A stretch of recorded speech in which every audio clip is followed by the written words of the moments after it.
تھوڑا سی ایسے جگہ ہٹائی تو وہ دیگ نکل آئی، تو فرمایا پھر مٹھیاں سونے کی بھر بھر کے دیتے تھے۔ اور مجھے ایک صاحب کہنے لگے کوئی ایسا عمل بتائیں، کوئی ایسا عمل بتائیں کہ میں چاہتا ہوں میری 7 نسلوں میں رزق ختم نہ ہو، جو مہنگائی اور حالات اور پریشانیاں میں دیکھ رہا ہوں کوئی ہے؟ 70 اولیاء نے فرمایا کہ جو بندہ یہ وظیفہ پڑھے گا اللہ کا عرش ہل جاتا ہے۔ لا علاج بیماریاں ہوں، دکھ ہوں، غم ہوں، قرضے ہوں، مصیبتیں ہوں، ناکامیاں ہوں اور پریشانیاں ہوں، اور ایسے حالات کہ جو انسان کہے کہ بس سب تو موت ہی ہے، اس کے علاوہ کوئی راستہ نہیں، کوئی ایسی پریشانی ہو، اللہ کا نظام ہے کہ اس پہ وہ ملتا ہے جو انسان گمان نہیں کر سکتا، سوچ نہیں سکتا۔ یہ فیصل آباد کے ساتھ مامو کانجن میں ایک درویش ہوتے تھے، صوفی عبداللہ صاحب رحمۃ اللہ علیہ، بڑے اللہ والے تھے، درویش تھے، اللہ سے مانگتے تھے، اللہ دے دیتا تھا۔ تو مجھے ان کے ایک شاگرد نے بتایا، اردو بازار لاہور میں ہوتے تھے، کہنے لگے کہ میں ایک دفعہ گیا تو مجھ سے فرمانے لگے کہ میرے سارے کے سارے طالب علم استاد جمع ہو کے آ گئے کہ ہمارے جو ہے وہ ہمارے راشن نہیں، کھانا پینا کچھ نہیں، تنخواہیں نہیں ملی، سب چیز ختم ہو چکی ہے، تو اب ہمیں اجازت دے دیں، آپ کے پاس تو ہے نہیں۔ اچھا فرمایا مجھے چند دن دے دو، جتنے اور دن صبر کر لیا، چند دن مجھے دے دو۔ تو فرمایا پھر بیٹھ گئے مصلی، اور جو سورۃ فاتحہ پڑھی نا جب آتے تھے نا، ایاک نعبد و ایاک نستعین، اس کو جو وجدانی کیفیت کے ساتھ دل کی گہرائیوں اندر کے درد کے ساتھ پکارتے تھے، اتنا درد، اتنا غم، اتنا درد، اتنا غم جو پکارتے تھے کہ ایسے محسوس ہوتا تھا کہ زمین ساری کی ساری ہل رہی اور ہر طرف ایک نظام چل رہا ہے۔ اور جب پھر اس صورت کو پورا کرتے تھے، پھر سورۃ فاتحہ پڑھتے تھے، اور جب پہنچتے تھے ایاک نعبد و ایاک نستعین، پھر ایسے ہی جو ہے اس کو دہراتے تھے۔ پر بات یہ ہے وہ دعا پڑھتے نہیں تھے، مانگتے تھے۔ ایک ہے دعاؤں کا پڑھنا، ایک ہے دعاؤں کا مانگنا۔ وہ دعا پڑھتے نہیں تھے، مانگتے تھے، اور اللہ مانگنے والے کو دیتا بھی ہے، اللہ مانگنے والے کو عطا بھی کرتا ہے، اور اللہ کی رحمت مانگنے والے کے ساتھ سدا رہتی ہے، ہمیشہ رہتی۔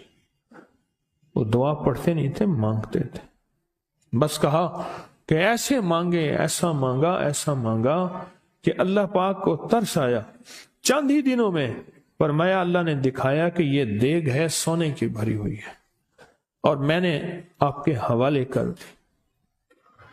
اور تھوڑا سی ایسے جگہ ہٹائی تو وہ دیگ نکل آئی، تو فرمایا پھر مٹھیاں سونے کی بھر بھر کے دیتے تھے، اور کہتے تھے اس کو حسب ضرورت خرچ کرنا، خیال کرنا، کہیں فضول خرچی نہ کرنا، اسراف نہ کرنا، اللہ کے خزانے ہیں اور برکت والے ہیں، کہ اللہ ناراض ہو کے چھین نہ لے، کہ اللہ ناراض ہو کے چھین نہ لے۔ مجھے ایک صاحب کہنے لگے کوئی ایسا عمل بتائیں، کوئی ایسا عمل بتائیں کہ میں چاہتا ہوں میری 7 نسلوں میں رزق ختم نہ ہو، جو مہنگائی اور حالات اور پریشانیاں میں دیکھ رہا ہوں کوئی ہے عمل؟ میں کہا بالکل ہے۔ میں نے کہا روزانہ 40 منٹ بیٹھ، 40 منٹ صبح دوپہر شام، جو تیری تنہائی کا وقت ہو، کہ یا اللہ دنیا میں ایسی جگہ کوئی کہیں ہوتی، اکیلے بیٹھے رہتے یاد تیری دل نشیں ہوتی، اکیلے بیٹھے رہتے یاد تیری دل نشیں ہوتی۔ 40 منٹ کوئی ایسا بیٹھ 40 منٹ اس انداز سے مصلی پہ، کہیں بستر میں، کہیں ایسی جگہ جہاں سوئے نہیں، اور بس صرف ایک بار سورۃ فاتحہ پڑھ، اور اس کے بعد ایاک نعبد و ایاک نستعین کو دوہرا۔ جاگ رہے ہیں؟ دیکھتے رہیں، مجھے دیکھتے رہیں، میں آپ کو دیکھتا رہوں۔ آپ اللہ کے اور اس کے حبیب کے مہمان ہیں، آپ کو دیکھنا بھی ثواب ہے، آپ کو دیکھنا بھی ثواب ہے۔ تو میں نے اسے عرض کیا کہ بس اس کو وجدان سے پڑھو، ایسے پڑھ کے رونگٹے کھڑے ہو جائیں، آنسو بہنے لگ جائیں، دل کے اندر کا درد اور دل کا اندر کا غم اور اللہ کے سامنے حاضری، استحضار، اور یہ کیفیتیں تیری ہوں کہ بس اس کے علاوہ کوئی مجھے یاد نہ رہے، اس درد سے پڑھو۔ 40 منٹ، 40 کی عدد کے ساتھ کائنات کے رازوں کا بڑا تعلق ہے۔ 40 کا جو عدد ہوتا ہے، بس 40 کے عدد کے ساتھ پڑھ، اور بہت توجہ سے پڑھ، اور بہت دھیان سے پڑھ،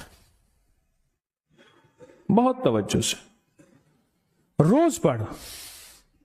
مجھ سے کہنے لگا کتنے دن پڑھوں؟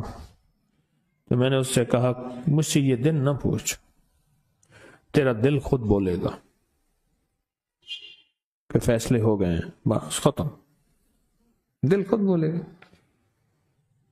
یہ بتائیں کہ پیٹ بھرتے ہوئے کوئی گھنٹی بجتی ہے، یہ دل خود بولتا ہے کہ پیٹ بھر گیا۔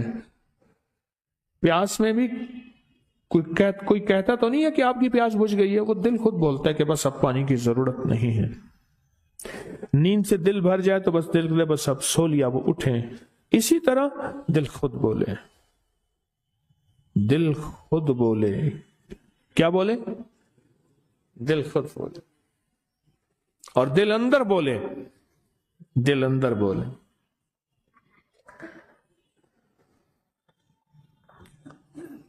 کہ اللہ پاک جل شانہ نے نسلوں کے لیے رزق کی عزت، دولت، برکت کے فیصلے کر دی، بس دل بولے۔ کتنے دیر کر؟ اب یہ تیری اپنے مانگنے میں ہے، اب یہ تیری اپنے مانگنے میں ہے۔ مانگنے میں کمی ہے تو دل نہیں بولے گا، اگر مانگے گا تو پتہ نہیں دنوں میں یا ہفتوں میں، جتنے میں دنوں میں فیصلہ ہو جائے گا، فیصلہ ہو جائے گا۔ اور میں نے اس سے کہا کہ یہ میرے پردادا کے پردادا کا عمل ہے، ان کا یہ عمل ہے، میرے پردادا کے پردادا کا عمل، جو ہماری خاندانی یادداشتوں میں یہ لکھا ہوا ہے، لکھا ہوا ہے۔ اور فرمایا اگر یہ کوئی بندہ کر لے، اللہ نسلوں کا رزق اللہ سے منوا لے۔ اور میں نے اس سے کہا خیال کرنا، رزق کے روحانی ساتھ منوانا، رزق کے روحانی ساتھ منوانا، رزق کے روحانی ساتھ منوانا، ورنہ دولت، مال، چیزیں مل جائے گی جس کے بارے میں کہا جاتا ہے کہ بعض بندے ایسے ہوتے ہیں اللہ پاک ان سے لقمے نہیں چھینتا، سجدے چھین لیتا ہے۔ اللہ ان سے لقمے نہیں چھینتا، کیوں؟ رزق جسمانی دوسرے لفظوں میں مل رہا ہے، اور رزق روحانی اللہ چھین لیتا ہے۔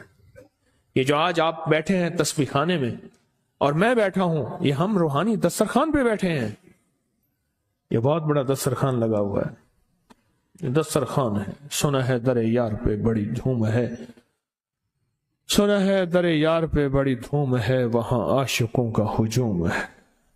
یہ روحانی دسترخوان ہے، میں بھی خود محتاج ہوں، یہ روحانی دسترخوان ہے۔ تو میں نے اس سے عرض کیا کہ ایک دسترخوان نہیں مانگنا، دونوں مانگنا، رزق روحانی بھی، رزق جسمانی تو اس کو بھی ملتا ہے جس کو کلمہ نصیب نہیں ہوا، رزق جسمانی تو اس کو ہی ملتا ہے جس کو کملی والی کی غلامی نصیب نہیں ہوئی، رزق جسمانی تو اس کو ہی ملتا ہے جس کے ماتھے پہ شقاوت لکھی ہے، رزق جسمانی تو اس کو ملتا ہے جو اللہ کا نافرمان ہے، رزق جسمانی تو اس کو ملتا ہے جو اللہ کے وجود کا انکار کرتا ہے، رزق جسمانی تو اس کو ہی ملتا ہے جو آخرت اور قبر کا انکار کرتا ہے، رزق جسمانی تو اس کو ملتا ہے جو جنات اور برزخ کا انکار کرتا ہے، رزق جسمانی تو اس کو ملتا ہے جو خود کملی والے کی نبوت کا انکار کرتا ہے، وہ تو بے بہا لوگ ہیں، ان کو ملتا ہے۔ پر تجھے بھی صرف رزق جسمانی ملا اور اللہ سے یہ منوا لیا، نہ یہ نہ منوانا، اللہ سے کہنا ہے اللہ رزق روحانی بھی دے اور رزق جسمانی بھی دے، دو رزق کٹھے عطا فرما۔ کون سا رزق؟ رزق اور رزق جسمانی بھی دے۔ کہیں ایسا نہ ہو کہ میری نسلوں میں صرف مال، دولت اور چیزیں ہوں اور تیرا نام اور تیرے حبیب کا نام نہ ہو، تیرا نام اور تیرے کملی والے کا نام نہ ہو، تیرا نام اور تیرے دوستوں کا نام نہ ہو، تیرا نام اور تیری آل و اصحاب کا نام نہ ہو۔ کہیں ایسا نہ ہو میں محروم ہو جاؤں، مجھے آل اور محمد اور آل محمد اور اصحاب محمد کی نسبتیں یہ بھی